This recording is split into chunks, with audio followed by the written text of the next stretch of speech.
welcome to Concentrated Podcast presents Heralds of the MCU. I am your host, Maria, and I am joined by my two co-hosts, Eric. We're back, bitches. And the lovely Manera. We are back, bitches. And actually we're very excited to be back because we are going to be discussing. I'm gonna say it. Last weekend I was like, oh, we're not recording today. Huh. I know. That's a bummer. We don't have any Marvel stuff to talk about. Mm-hmm. Yeah, we did not. But we do this. It was worth the wait. Mm-hmm. It was. We are going to be discussing the first episode of Disney Plus's new series, The Falcon and the Winter Soldier. The first episode is titled New World Order. So I know that both of you are huge Winter Soldier fans. So I want to get your first impression. Best movie in the MCU. I stand by it. I agree. I mean, it just is. But that aside, what did you guys both think about this first episode of the new show? That's amazing. We're back. Ladies first. Yes. We're back. We're back from, not being and not seeing action, and this felt like Winter Soldier, and it was very tonally different from WandaVision, whereas WandaVision's first two episodes were like kind of cheeky and fun, and they had the tropes of the sitcoms from the 50s and 60s, and then this was like, nope, Falcon got wings, he go fight some dudes. But there is also that underlying current that was there in WandaVision. Don't know what it is yet. Don't know if it's grief or purpose. Not quite sure. I think it's with Sam. I think it's a mix of both. With Sam, it's a bit of imposter syndrome. Mm-hmm. With Bucky, it's more of like his not grief, but what's the word? No, not the opposite of grief. When you feel bad about something, remorse. Remorse, yes, a remorse for the things that he's done, even though he was brainwashed. Mm-hmm. Yeah. And I love that. That and him, he's going through what Cap did in Winter Soldier, where he's trying to acclimate to being in the modern world. Mm-hmm. And like Bucky, he's been in and out of cryo for 90 years, but he never really had a chance to be Bucky on his own terms. Mm-hmm. Mm-hmm. And now a lot of the world thinks that he is a terrorist, even though he's been pardoned now. But he has to get used to being a normal person again. Yeah, that lettering is very small in the Cap Memorial. Mm-hmm. It's there, but it's very small. I feel like somebody had to go back and was like, "Oh, Bucky and the Winter Soldier. He's not a terrorist, guys. Seriously, sorry." Mm-hmm. What did you think, Maria? So I think, first and foremost, I want to kind of shout out the director for not just this episode, but apparently they're keeping the same director for all. She's on all six. Yeah, Carrie Scoglin. Yeah, and the thing that struck out to me the most initially was just the difference in tone, the difference in visually what we were given, as opposed to WandaVision, which we knew there would be differences, but it is also a beautifully shot show. And so that was one of the things that really stuck out to me. And I didn't know much about this director. So I was like, okay, well, let me go back and let me learn she's something got a about her. huge resume. She is, y'all, she's fucking legit. Like, she has done episodes for, you name a popular show that you love, and she's probably directed, if not at least one episode, multiple episodes. Walking Dead, Handmaid's Tale, Boardwalk Empire, even back to like Queer as Folk. Yep. She has been around, and she has touched a little bit of everything. And I think it shows because the 40 however many minutes at this first episode it's about 43. So like 40, right? with credits it's like 50 something. But like this is legit like what a network TV hour would be. 42 to 43 minutes. And it felt like a movie. And that's what I want. When we know that they're putting the budgets in, I want it to then also feel like a movie experience when I watch it. And I was say that intro action sequence with Falcon going through where did he say is Tunisia where he's at? Yeah, he was in Tunisia, getting ready to cross over. Like into that Libya. opening action sequence cost more than most Netflix shows budgets for the whole season. And it was beautiful. It was. And I shout out to nerded GSP. I was so excited to see GSP. I was so excited to see fucking Bartok the Leaper back. I was excited watching it because I'm a big CGI nerd, but like I noticed little things with like they tweaked his wings, they gave him a new costume. At certain points, like he does things that you can't do unless you have wings. Like at one point, he like tucks his wings and kicks off of a rock to like that spin shit back. was so I was like, that's dope. really badass. That's a good attention to detail. And the wings look amazing. Yeah, the wings look fantastic. The whole suit looks really good. Yeah, Very he good. looked really good. So for me, I think that was the biggest thing. I think that we got more Red Wing, which we hadn't seen since Civil War. Yep. I feel like I've been very adamant about how I feel about Anthony Mackie and this character in general.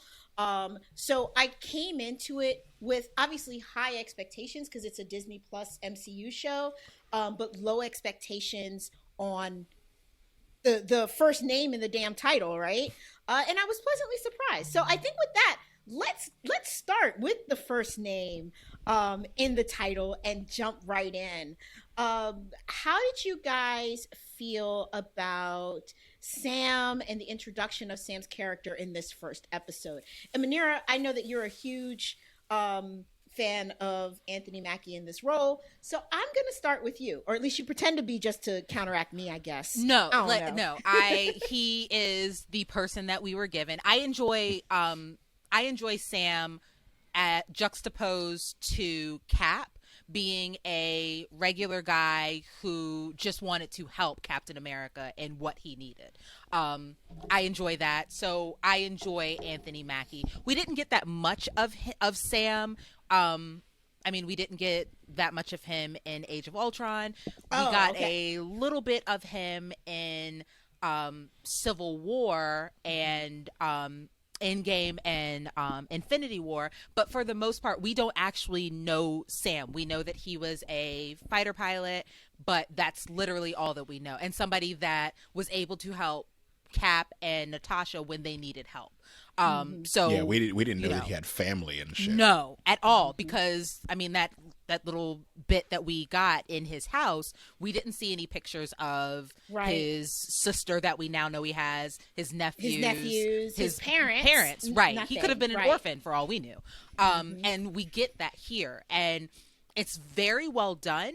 He actually feels like a person instead of a comic book person who, you need help, Captain America? I'm helping you. Do you know what I mean? I think a lot of that also goes to the fact that they chose to set Falcon's family in Louisiana, where Anthony Mackie is from. So he said he was very happy to be able to shoot there, and he does look very comfortable. He seems very comfortable. Yes. I like did not that. know he was from Louisiana. I like that because not everyone he's a from big Louisiana has that Creole accent, and I like that. It seemed natural when he pulled up to the dock and he was talking about fishing, and that old man asked him to lend him a hot 50. I love black people in comic roles. Like, that is what a black person that has known you all your life like, would hey man, say. when you gonna let me borrow them wings? He's Right, like, that's no. something He's like, that you well, would let me hear. hold a hot 50. That's something that you would hear, and I like that. It felt real. It felt very real.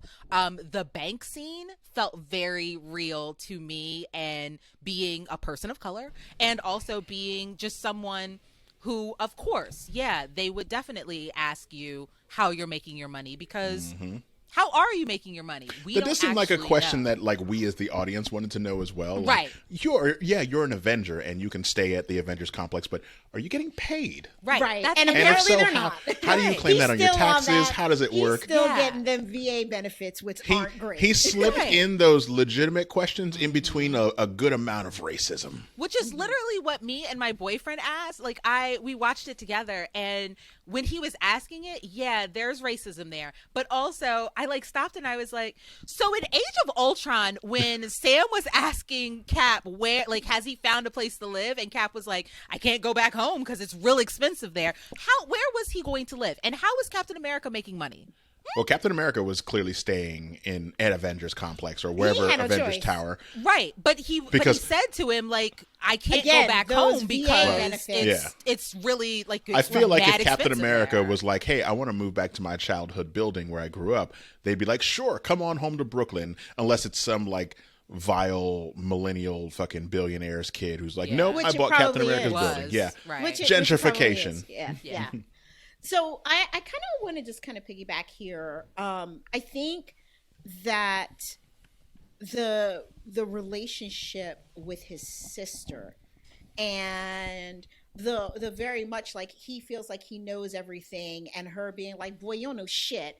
And then touching on you chose to leave to go fight for our country, to fight monsters and aliens and fight monsters, and bitch, I stayed here running this damn ship, like helping mom and dad. Like, you have no idea. And I felt like at every point you got that anxiety. Every time they were on the screen together, you got a sense that they love each other a ton, but there is this overarching anxiety because, you know, he has remorse, and for her, she is just frustrated because she is the living embodiment of what's happened, and he is not respecting. Well, not just that. Like, she even mentioned, she was like, you don't know what happened. You were gone for 5 years. Right. Her and her kids were alone. Yeah. And she made do. And I feel like she's kind of, she holds that against him because he was gone. But at the same time, like, he chose to go and fight with Captain America instead of staying, because he keeps bringing it up that, like, it's their boat, like, they both own it and they both own the house, but at the same time she's the one doing the work and he's off, being a globe-trotting, know, fighter. I feel like sorry, I anyone interrupted who has you siblings. No, you're fine. Go ahead. No, finish your statement because I don't want you to. No, I'm good. No, not you. You finished. You, Maria, you finished. No, Sorry. I was gonna say, but to that point, Eric, and thank you for actually jumping in there because you're just elaborating on my thoughts. Like, it felt very real and very genuine because anyone who has siblings that has lost a parent or parents, and there are things left behind and responsibilities left behind, can relate to that conversation because there is always a sibling who takes on the brunt of the responsibility. You may have another sibling that kind of helps out, kind of doesn't, but there's usually that sibling that is not helping out at all, but wants to have a say in everything that happens. Yes. And every family who has had loss has this. Now, if you don't know which role you are, then you're probably the one that ain't doing shit, right? Yeah. But every family has these dynamics when there is loss. And it kind of takes me back to when we were watching Lovecraft Country, and you had that relationship with Letty and her sister and her brother. Her and Ruby. Yeah, and it was very much the same type of feeling. So it was very real. I felt it was as raw as I needed it to be without being too raw. It was just very well done. And I was really impressed. Again, still am not a huge Anthony Mackie fan, but I will give him credit. I think he did a phenomenal job. He and Adepero Aduye, and if I mispronounced her name, I am incredibly I'm glad you sorry. went for it because I was just going to say his sister. She's gorgeous. She is beautiful, but the subtle rage, the subtle frustration, she completely emoted that in every scene that they were in together. It was just very, very well done. It felt like real sibling fighting. It felt like real sibling fighting, and I feel like her performance amplified his performance. I'm sorry. No, because all I was going to say was because there's a huge tonal difference in like seeing him with Torres when they had that scene, and it felt very campy and hokey, and I'm like, ugh, here we go with typical Anthony Mackie not really doing a lot, and then you see him with his sister. It's like, that's classic bros gonna bro. Act. Yeah. So I loved it. I just wanted to say the way that she treats him going off to fight with Captain America and fight aliens and save the world is the way I kind of wanted Pepper speaking with Tony, and I never quite get, like, it always feels a tad bit naggy, and with her, with Sam's sister, it doesn't feel naggy, and I want what they gave her to also, I wanted them to give that to Pepper. That's the way that I feel Pepper feels. Like, yeah, you did this, but also when you come back, please don't act like I'm not holding things down here because I am. Right. Yep. But could Gwyneth Paltrow pull that off? I that's feel questionable. with the right direction, she can. Yeah. Yeah, I think she's a good enough actress Yeah. where she could have completely done that if that were the direction. But that at the took same her time, their character. relationship was different. Like, they didn't have Yeah. that same Yeah. sibling style relationship. So Eric, did you have? Because I have one more thing that I want to add about Sam specifically. But before I do, did you have anything else that you wanted to add here about Sam? I love the opening action sequence. I was so happy to see George St. Pierre back in the role of Bartok the Leaper. I think the one that had the most like impact though was the scene of him giving the shield to the museum. And then we had another surprise cameo of Don Cheadle back as Rhodey. Yeah. Which was great. I feel like they have the most in common, both being black men in America, and B, both being military. So like they have a lot in common. I like that we're still getting that from Infinity War. Like they Yeah. they peppered it in a little bit, and I was like, of Yeah. course these two would be friends. And now like those two are still the same. Well, like, because as they're the tight. same. They're kind of the same person. And like in Civil War, it kind of was a bit difficult because they're the same person. They're both following their best friends who they think are doing the right thing, and they're both just trying to be good friends. Yeah. Yeah. And you know, and that Rhodey suffered the brunt of Tony's shittiness. I love Yeah. that Rhodey doesn't like Rhodey while he accepts his decision to give it up. Rhodey's kind of looking like you shouldn't have. I don't think Yeah. you should have. He's Right. literally trying, and he even says he's like, you're going to make me say it, aren't you? Like, Yeah. we need you to be Captain America, Right. and that's where the imposter syndrome comes in. You can tell that he doesn't think he deserves it. And it's so emotional, right? Yeah. Like I was not expecting that. And level that of scene alone, emotion he says with so much with his him. face. Yeah. Yep, exactly. Yeah. The last thing that I want to touch on before we kind of move on, I really want to I'm going to give credit to Anthony Mackie here because I assume that the actors at this level with this property in particular do have a little bit of a say. So I'm going to give him the benefit of the doubt and assume that he had some say in this. But who has the biggest say is clearly Disney and Marvel Studios. I was completely shocked by the fact that they were tackling systematic racism head on a fucking Disney Plus MCU show. Yeah, you can give that to the writer, who's also the showrunner. I believe it's what is his name? Malcolm Spellman. Yeah, I read one of the articles a few weeks ago that he wrote about basically getting this gig and what he wanted to tackle, and like he said that he kept taking these things to Disney, expecting them to like tell him no, that's too deep, that's too heavy for what is essentially a kid's action show, Right. and they were like, no, do it.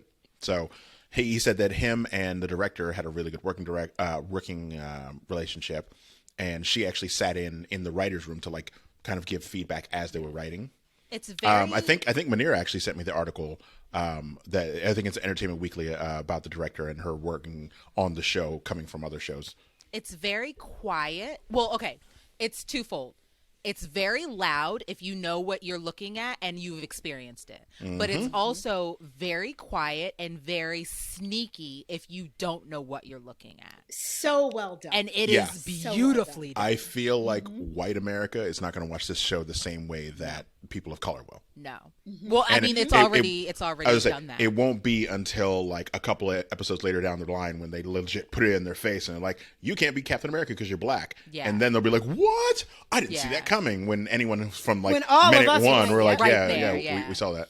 Yeah. Right, like as soon as they showed the end scene where they're introducing the new Captain America, I was like, here we go with this bullshit. Like Yeah. immediately we knew, right, as POCs, we knew what the message was. Yeah. It's going to take a second for some of our white brothers and sisters to catch up.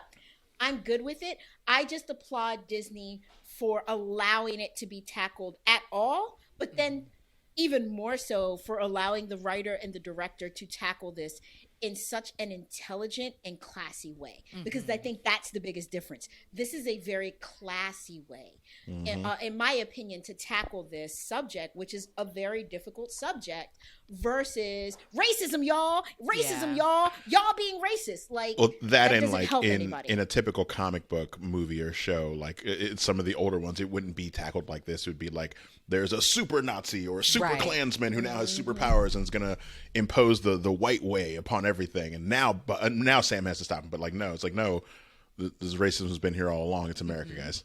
Yep. So let's switch gears a little bit, and let's talk about the other half of the moniker in the Winter Bucky. Soldier. So Eric, this time I think we're going to start with you. What was your takeaway from this first episode and us seeing Bucky kind of in the real world?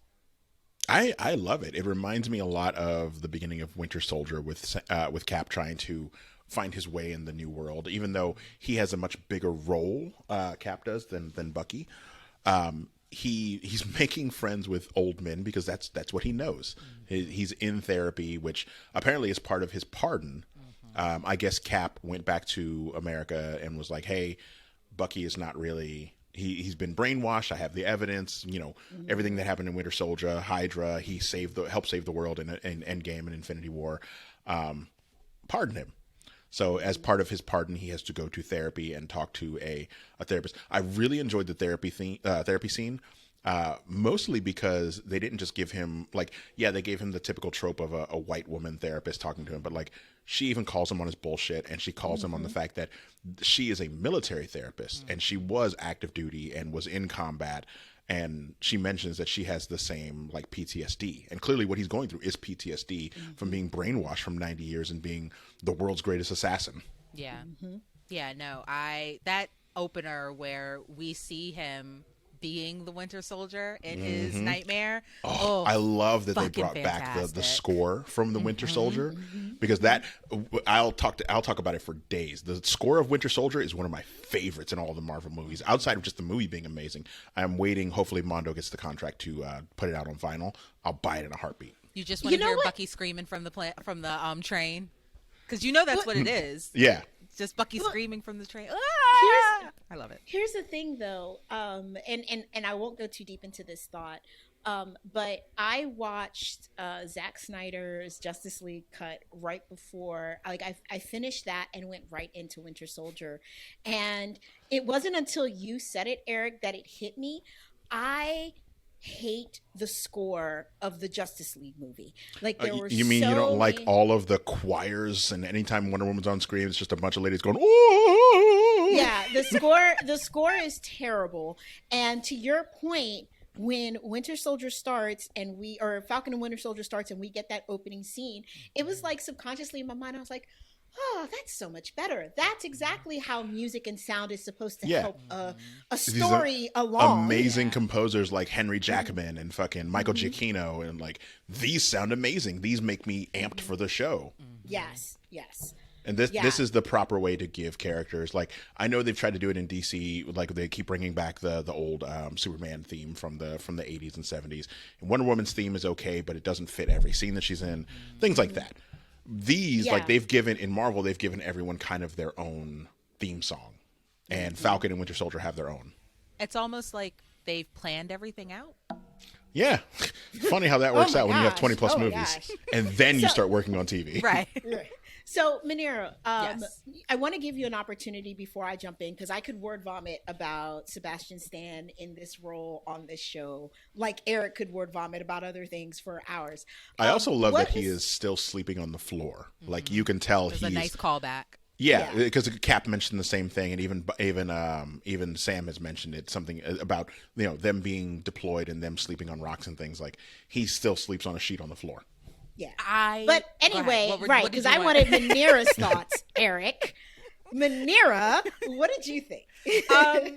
I thought it was a really good introduction to the new Bucky, because we had Bucky from Captain America: The First Avenger, which was footloose, fancy free, the fun friend.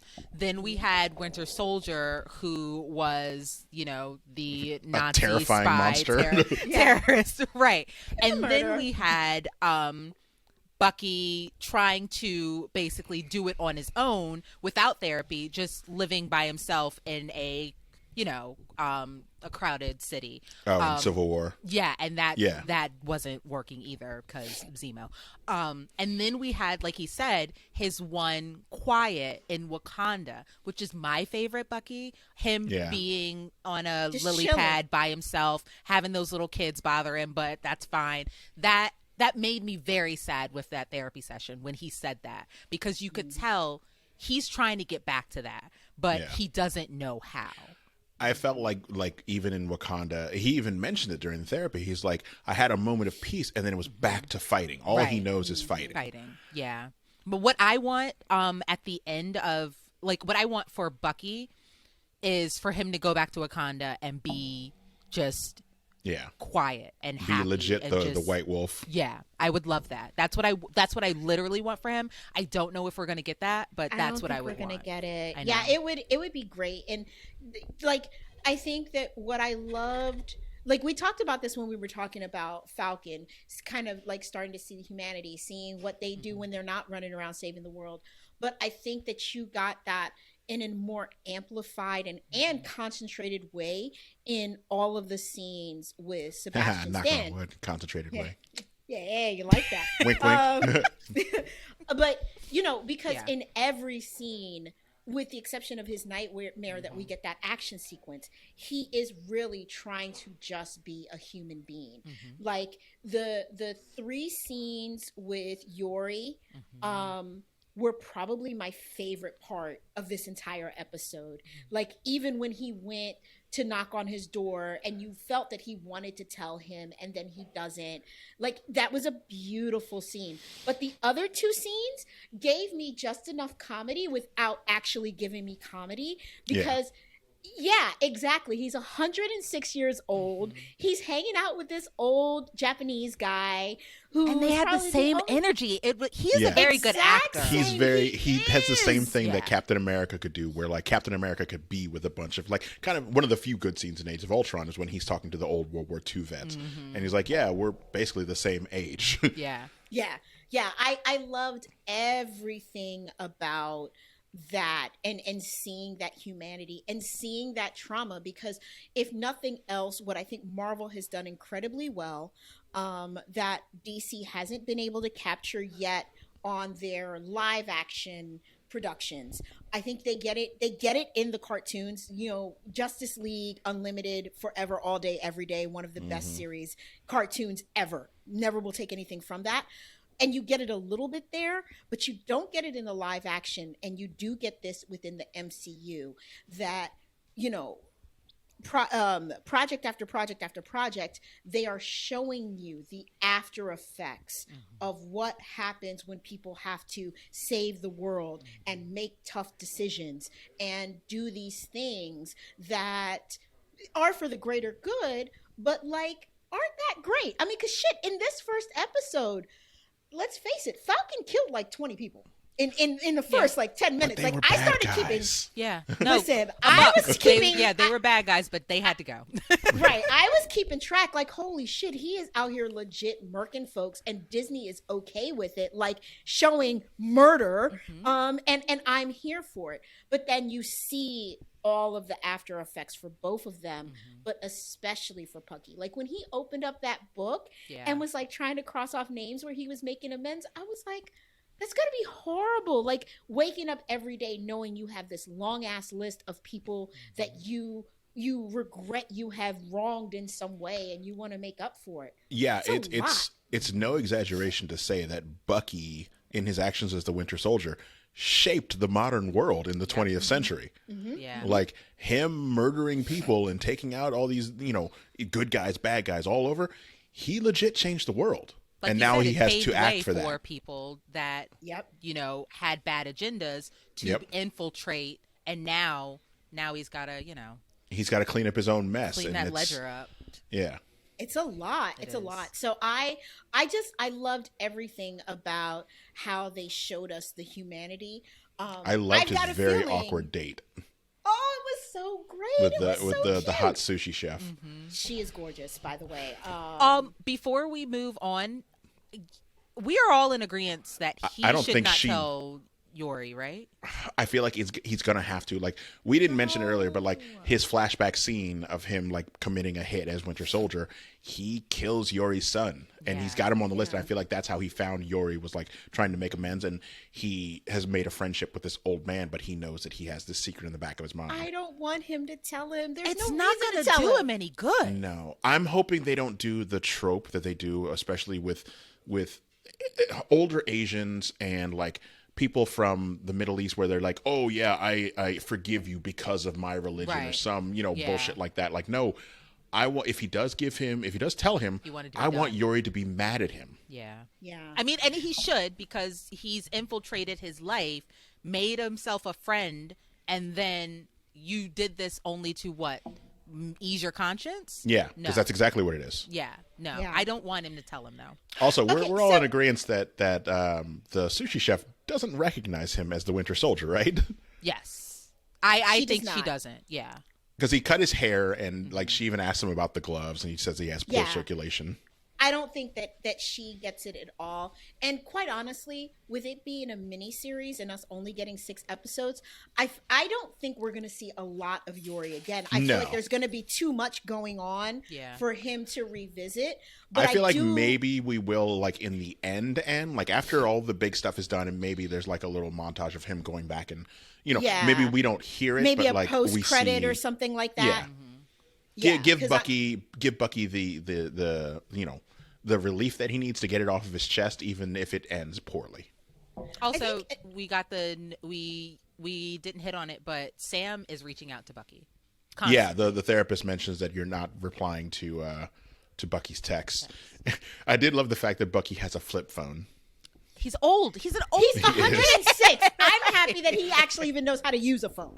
I feel like, Okay. yeah, that's the perfect thing for him. He needs that flip phone. Right. Let him live his Steve best had a flip phone. He sent it to Tony. Steve He was like, also hey, like, get up in yeah. here. I would say Steve was like 103. We also Oh didn't touch my on that, the fact, we have this big action scene at the beginning, and we find this new character, Torres, who is going to be... That's next. Don't worry about Is it? Oh, okay. I Yes, wasn't sure. yeah. Jesus. Yeah. Stick with what we're doing. So we know who prepared for today's episode and who didn't prepare for today's episode. I was up late watching the Snyder Cut. Cut me some slack. I'm I not, watched because you should have received it late. I watched Falcon and Winter Soldier yesterday morning before I went to work. That was the Oh, first thing so I you did. I did it got the up and I was reverse. watching it while I was Okay. drinking my coffee. Ugh. All right. So the last thing I want to say about Bucky, and then we will move on so that Eric can talk about Torres, is just this is another example.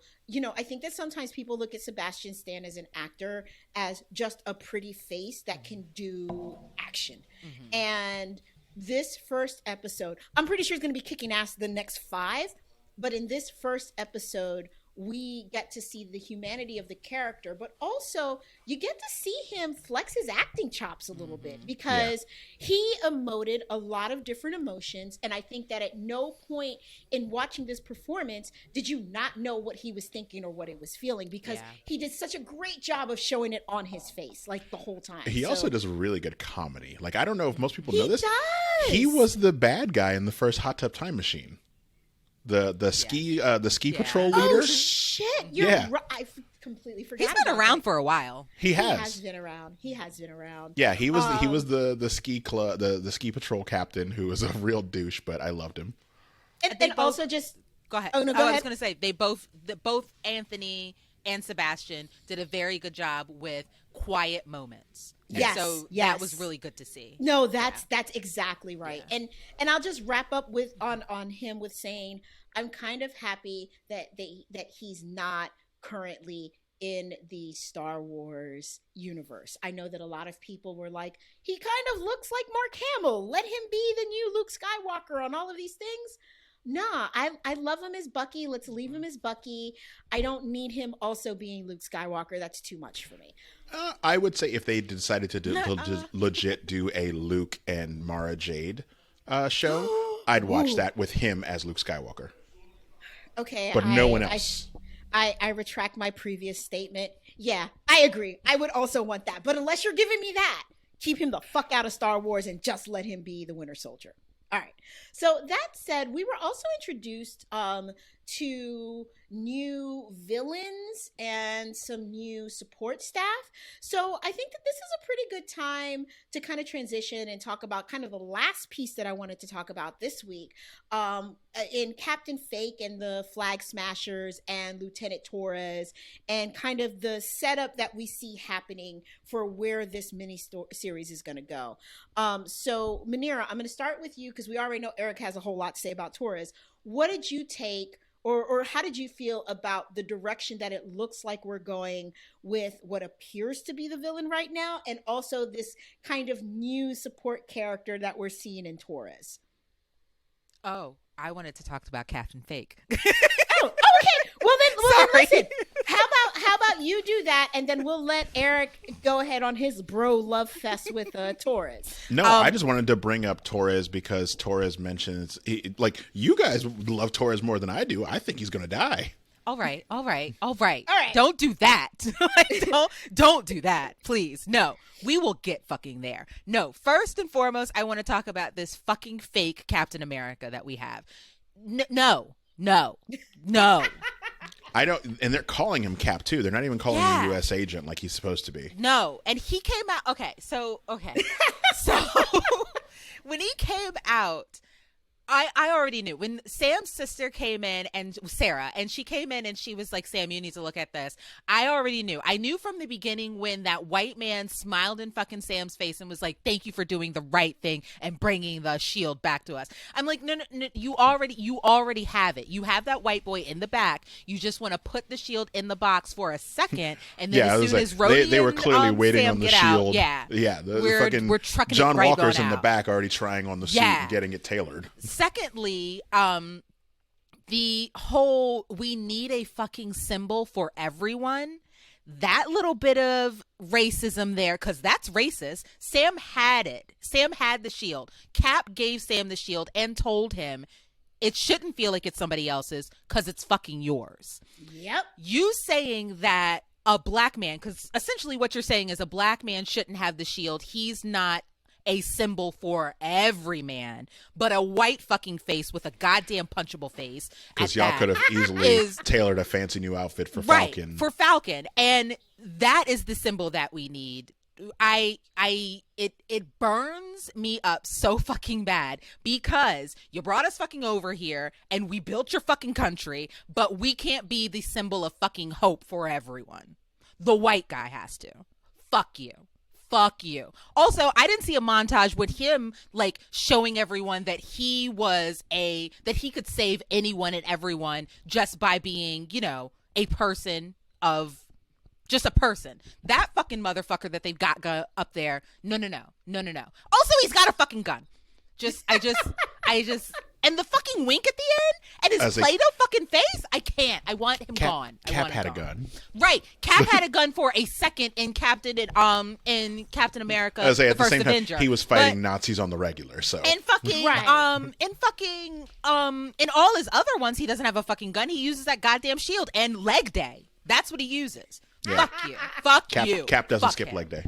Ugh. Also, you know who else doesn't skip leg day? Falcon when he's fighting GSP.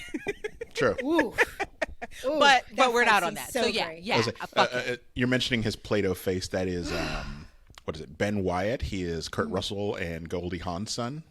Yep. Is it really? Yeah. I figured you would know this. You always know all the celeb gossip. No.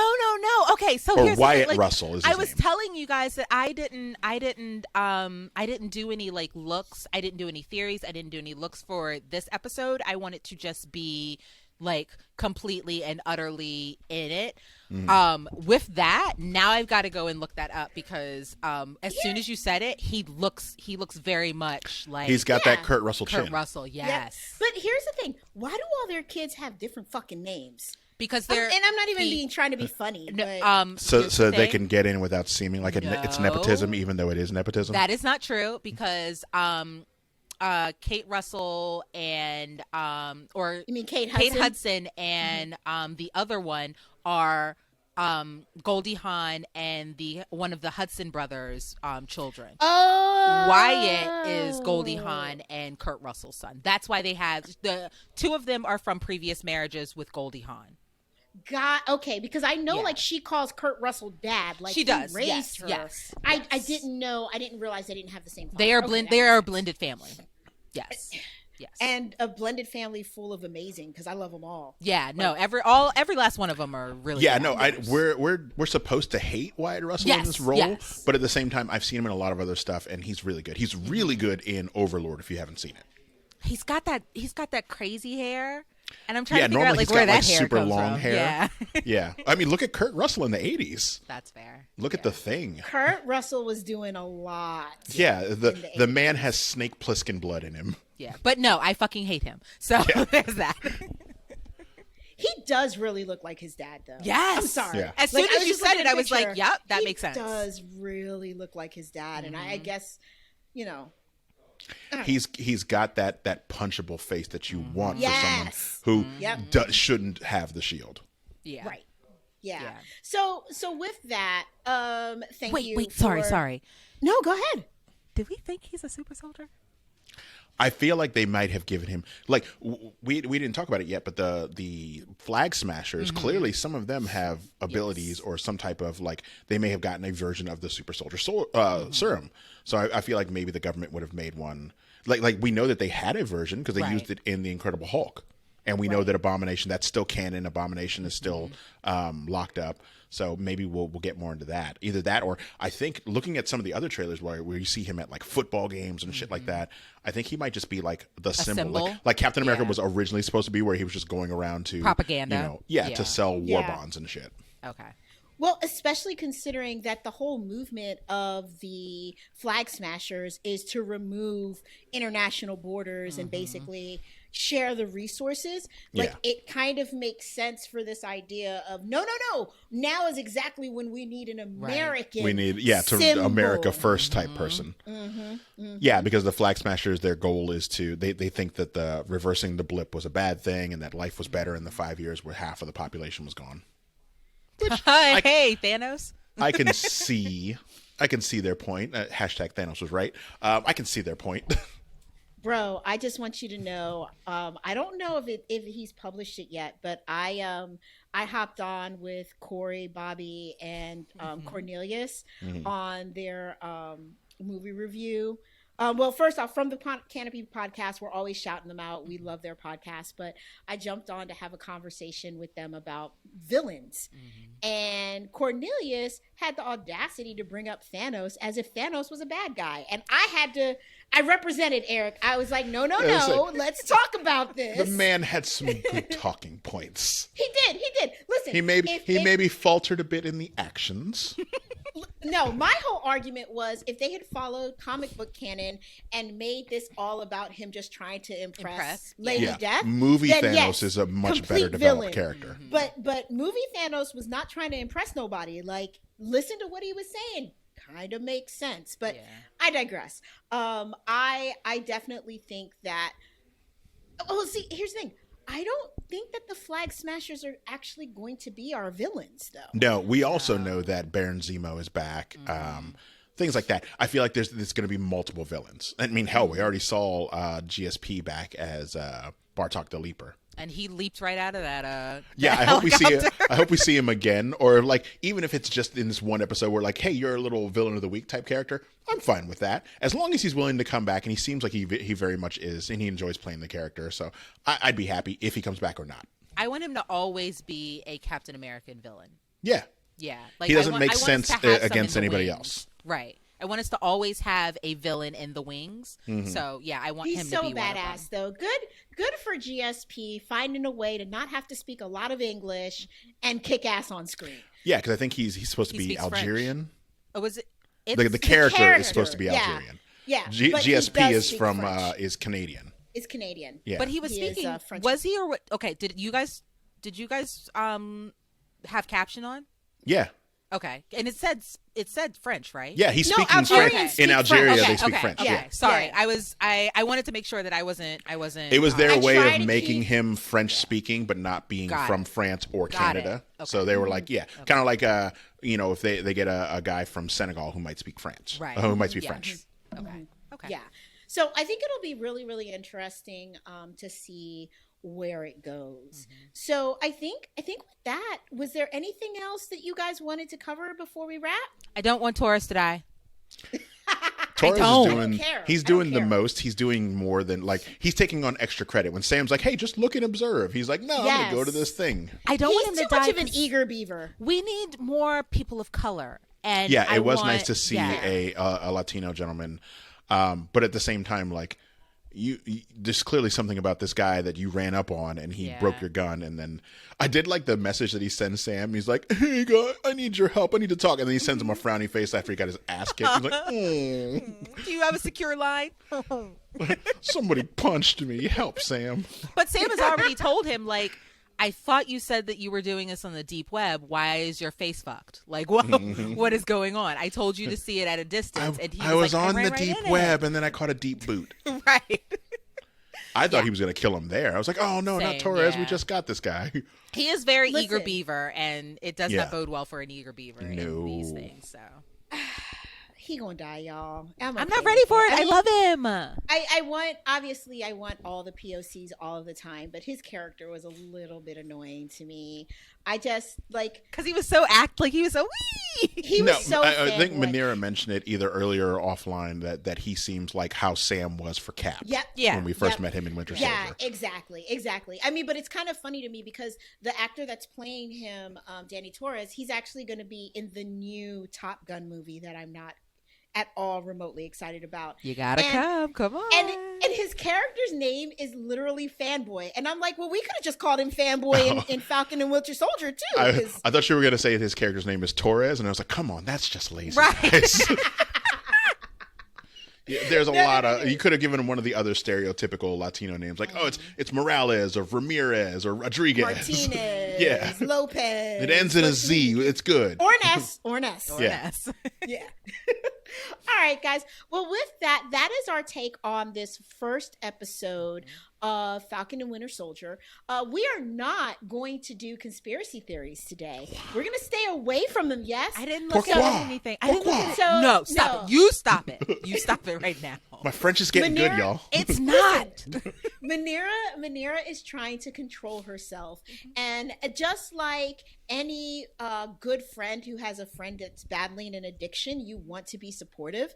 Manira is addicted to conspiracies, so if she's trying to go at this, she's addicted to the good kind, not the weird QAnon type. Like, not the weird QAnon. No. Yeah, let me clarify. She's addicted to movie and show conspiracies. Not. We also didn't talk about Captain America being gone. Like, they have this ceremony, and they don't mention if like Captain America is dead, if he's retired, and even Torres mentions like there's all these conspiracies that like the one weird one is like that Captain America is on the moon. How weird is it? Because in the Avengers game, that's where Captain America was. He was on a satellite up on the moon. Well, but also like Nick Fury's up there. Right. How weird is it? I like the concept that like Captain America is still watching over us because he's Captain America. But I would like to see how they like if they bring it up in a later episode as to like what we all know Captain America basically retired. But like I thought they were going to say like sometime in the couple of months since the end of Endgame, maybe like Captain America died of old age because again he is 100 and plus. I don't know that we'll get that until Sam and Bucky get together. Yeah. Because they know the truth. If we get it at all. Yeah. I mean, listen, if we get it at all, and if we don't, I'm actually okay with it. Yeah. I would hope if the rumors of Chris Evans coming back are true, that it's basically just him filming something for this show as old Cap.